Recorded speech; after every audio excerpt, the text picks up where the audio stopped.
ఇంకోసారి అన్యాధిష్ఠితాధికరణము.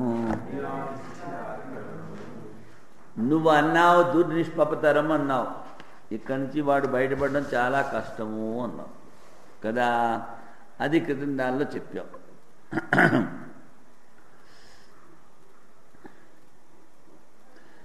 ఎందుకంటే ఇప్పుడు తిల మాష అన్నాం అంటే నువ్వుల రూపంలో కానీ మినువుల రూపంలోనే అవుతాడు కదా. ఆ జన్మ ముఖ్యం కాదు, ఆ జన్మ ముఖ్యం కాదు. అందుకని ఇక్కడ ప్రత్యుదాహరణ సంగతి. ఈ వ్రీహాది జన్మను ఎత్తాడే అది ఆ జన్మ ప్రాప్తి ముఖ్యం కాదు. ఆ జన్మ ప్రాప్తి గురించి ఇక్కడ విచారిస్తాము. స్వర్గం నుంచి వచ్చేటువంటి జీవుడు ఈ గోధుమలు వాటితో ధాన్యాలతో ఒకటవుతాడే, సంశ్లేష మాత్రమా లేకపోతే ముఖ్య రూపమైనటువంటి జన్మమా? అంటే దాంతో పాటు అంటుకుని ఉంటాడా లేకపోతే అది ఒక జన్మమా? అది వాడి ప్రశ్న. వీడంటాడు జాయంతే. నువ్వు ఇప్పుడే కదా చెప్పావు, ఏమిటి? వ్రీహ్యాం తిల్లమాష జాయంతే అన్నాడు కదా వాడు. ఎక్కడది? లేదు, అక్కడ జాయంతే అనే శబ్దం వచ్చిందా? జాయంతే. తత్ర వ్రీహి యవా ఓషధి వనస్పతయ తిలమాష ఇది జాయంతే. మరి పుడతారు అన్నావు కదా, అందుకని ముఖ్య జన్మం. అది వాడు చెప్పేది. జాయంతే అని వినిపిస్తోంది కనుక తరువాత ముఖ్య జన్మం అని చెప్పాలి. తరువాత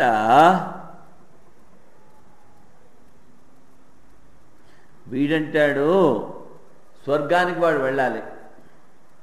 స్వర్గానికి వెళ్ళేవాడు యజ్ఞం చేయాలి. యజ్ఞం చేసేవాడు పశువును చంపుతాడు. పశువును చంపితే వాడికి పాపం అంటింది. అందుకని వాడు ఆ పశుహింస చేశాడు కనుక ఈ స్వర్గం నుంచి వచ్చేటువంటి జీవుడు ఈ ధాన్యాల్ని పట్టుకున్నప్పుడు అదొక జన్మ అని చెప్పాలి అంటాడు. సిద్ధాంతం అంటాడు విహిత కర్మములకు పాపము లేదు.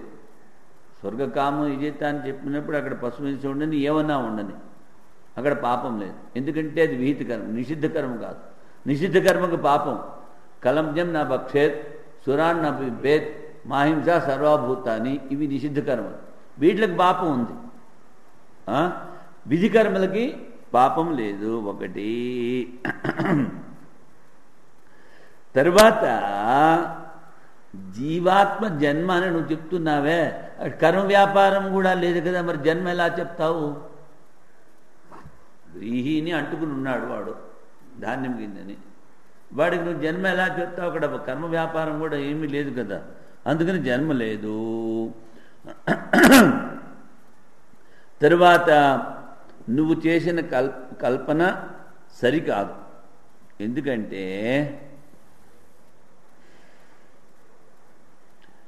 దాని తర్వాత ఆ వ్రీహి జన్మ ఎత్తిన తర్వాత వాడు పాపం కనుక చేస్తుంటే కుక్క పిల్లి అవుతాడు, లేకపోతే మనిషి జన్మ ఎత్తుతాడు.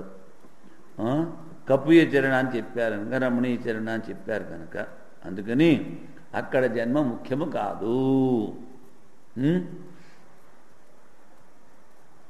సంశ్లేష మాత్రము, వ్రీహీయవాదులతో సంశ్లేషం మాత్రమే చెప్పారు.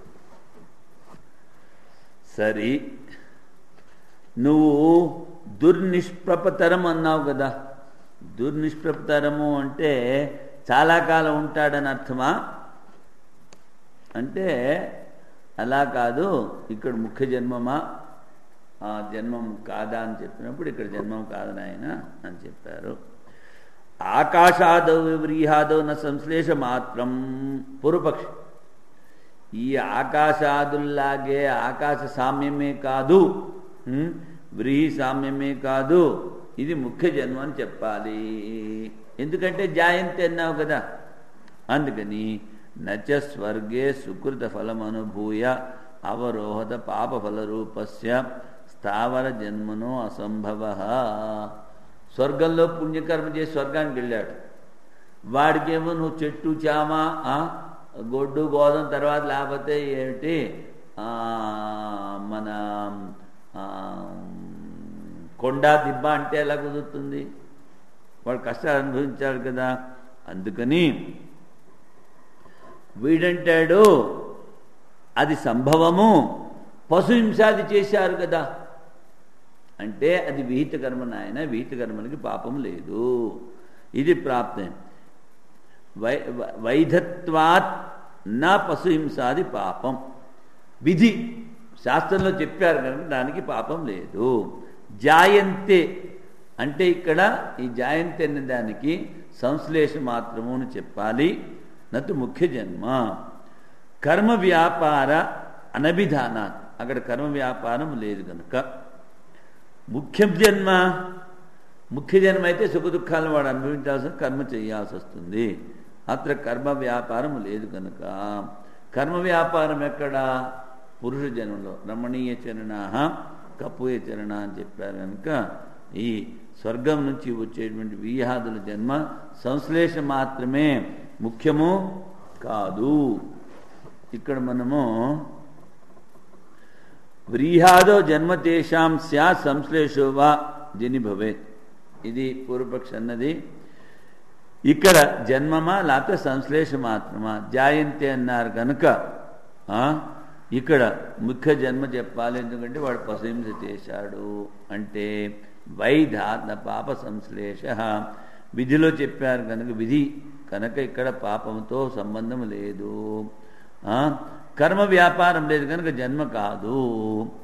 స్వవిప్రాదో ముఖ్యజనో చరణ వ్యాపృతి శృత, వాడు ఆ ధాన్యాన్ని పట్టుకున్న తర్వాత కుక్క జన్మ ఎత్తచ్చు, బ్రాహ్మణ జన్మ ఎత్తచ్చు.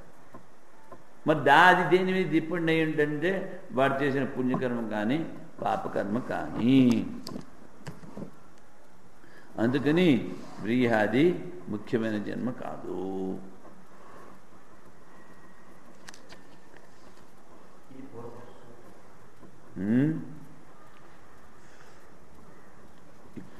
अच्छा, अन्याधिष्ठितेषु पूर्वदभिलापात्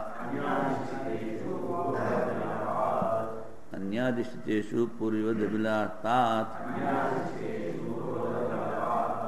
अन्याधिष्ठितेषु पूर्वदभिलापात् ఈ విరీహి జన్మ చెప్పారే ఇది సంశ్లేష మాత్రం నాయన. అక్కడ సుఖదుఖాలు లేవు. ఎందుకు? పూర్వదభిలాపాత్, ఏ విధంగా అయితే ఆకాశ సామ్యము వాయు సామ్యము సూక్ష్మత్వం అని చెప్పారో అదే విధంగా. తరువాత ఇంకోటి ఏమిటి? ఆ విధంగా మనం విచారం కూడా చేసి చూడాలి.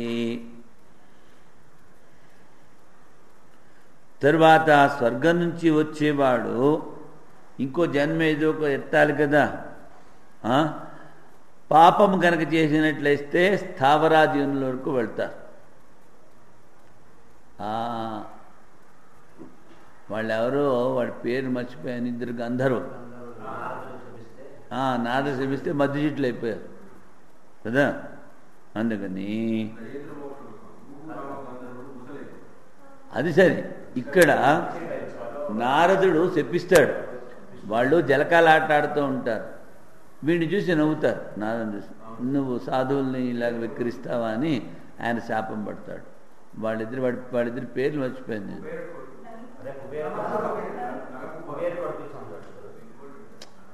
అచ్చా లేదు, అది ఏదో కానీ మొత్తానికి వాళ్ళు స్వర్గంలో ఉండేవాళ్ళు.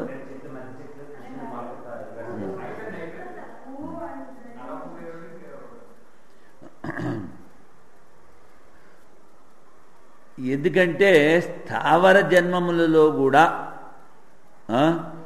ఈ జీవులకు సుఖదుఖాలు ఉన్నాయి. కానీ నువ్వు జాయంతే అన్నావే, ఇది సంశ్లేష మాత్రం. సరే, అశుద్ధమితి చేన్న శబ్దాత్ అశుద్ధమితి చేన్న శబ్దాత్ అశుద్ధమితి చేన్న శబ్దాత్ వాడు పశుహింస చేశాడు అందువల్ల ఇక్కడ ఇది కూడా ధాన్యాదులకు ఓ జన్మ అని చెప్పాలి అంటే అది విహిత కర్మ. విహిత కర్మకు పాపము లేదు. ఎందుకని? ఈ ధర్మాధర్మముల జ్ఞానము శాస్త్రము ద్వారానే. ఇది పాపము, ఇది పాపం. నాహింస సర్వభూతాన్ని అనేది సామాన్య నియమం. అగ్ని సౌమ్యం పశుమా లభేత. అగ్ని గురించి, సోముడు అంటే చంద్రుడు, దాని గురించి యజ్ఞంలో పశువుని చంపండి అన్నారు. ఇది అపవాద శాస్త్రం కనుక ఇక్కడ శుద్ధ వైదిక విధికర్మ ద్వారా పాపం అంటది నాయన. కనుక వ్రీహాదులు జన్మములు కావు. రేతసిగ్యోగో అథ రేతసిగ్యోగో అథ రేతసిగ్యోగో అథ. ఎందుకంటే ధాన్యాది జన్మల తర్వాత మళ్ళీ పురుషుడు రేతస్సుని స్త్రీ యోనిలో సించం చేస్తాడని చెప్పారు కనుక అన్నము ద్వారా వాడి పట్టులోకి పోతాడు. ఆ తర్వాత స్త్రీ గర్భంలో ప్రవేశిస్తాడు. యో అన్నమత్తి యో రేత సించతి తద్భూయ ఏవ భవతి. ఎవడైతే అన్నం తింటాడో, ఎవడైతే రేత సించన చేస్తాడో వాడు మళ్ళీ పురుష రూపంలో పుడుతూ ఉంటాడు. పురుష సంబంధం మాత్రమే వీరసించనం, సంశ్లేష మాత్రం. అన్ని చోట్ల సంశ్లేష మాత్రమే.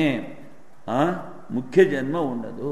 ముఖ్య జన్మ పంచమాహుతి తరువాత కదా. యోనే శరీరస్య యోనే శరీరం యోనే శరీరం యోనే శరీరం. యోనే అన్నది పంచమి, అది కారణం.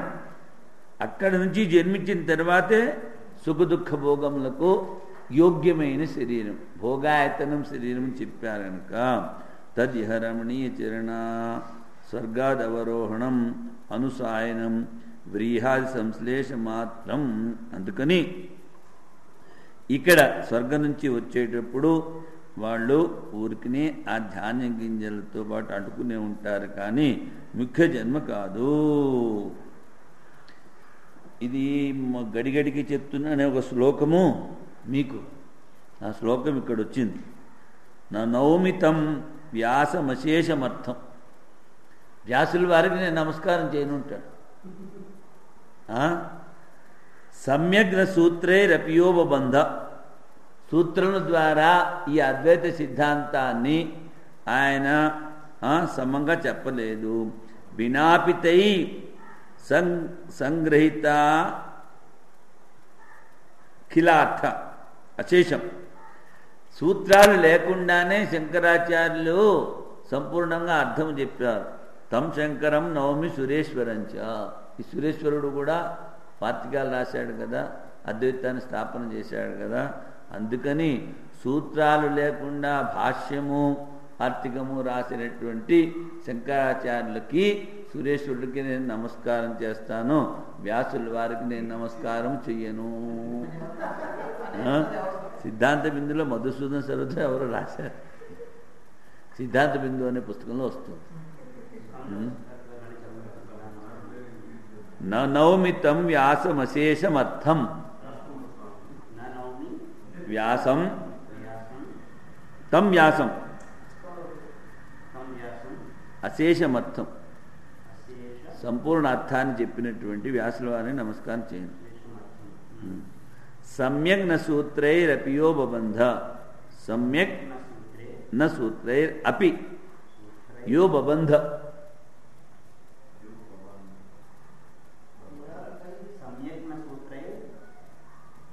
అపియో బబంధ అంటే ఇక్కడ కొంచెం ఖాళీ ఉందని తప్పకుండా అది కల్పిస్తే రాసేస్తాను. పబంధ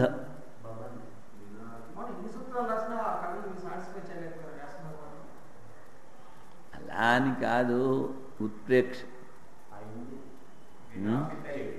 ఆయనకన్నా ఈయన ఎక్కువ సిద్ధాంతాన్ని ఇస్తాడు. వినాపితై సంగ్రహిత ఖిలార్థ. ఆ సూత్రాలు లేకపోతే ఈయనేం రాస్తాడు? తర్వాత మళ్ళీ వచ్చి అడిగాడు కదా, ఈ సూత్రాన్ని నువ్వేం అర్థం చెప్తావని. అప్పుడు మళ్ళీ 16 ఏళ్ళు మళ్ళీ ఆయన వ్యాసుడే ఇస్తాడు. ఇప్పుడు ప్రచారం చెయ్యి అని, నువ్వు రాసిన భాష్యాన్ని నీ శిష్యులకి చెప్పి మళ్ళీ ప్రచారం చెయ్యి. అప్పుడు కదా ఆయన మరి 3 సార్లు భారతదేశం అంతా తిరిగింది. ఇది ఉరికినే ఉత్ప్రేక్ష. వినాపితై సంగ్రహితాఖిలార్థం, వినాపితై సంగ్రహితాఖిలార్థం తే శంకరం నవమి సురేశ్వరంచ. అఖిలార్థం అంటే అశేషం, దానికి అర్థం అశేషం. దీని అఖిలార్థం అన్నాడు కదా, దానికి అర్థం సంగ్రహిత అఖిలార్థం, సంగ్రహిత అఖిలార్థం.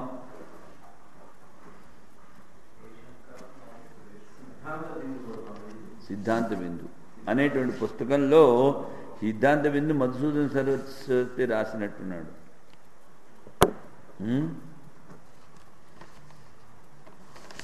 ఇప్పుడు మొదటి పాదం అయింది, రెండో పాదం ఇప్పుడు చెప్పుకుందామా? ఇంట్రడక్షను ఇక్కడ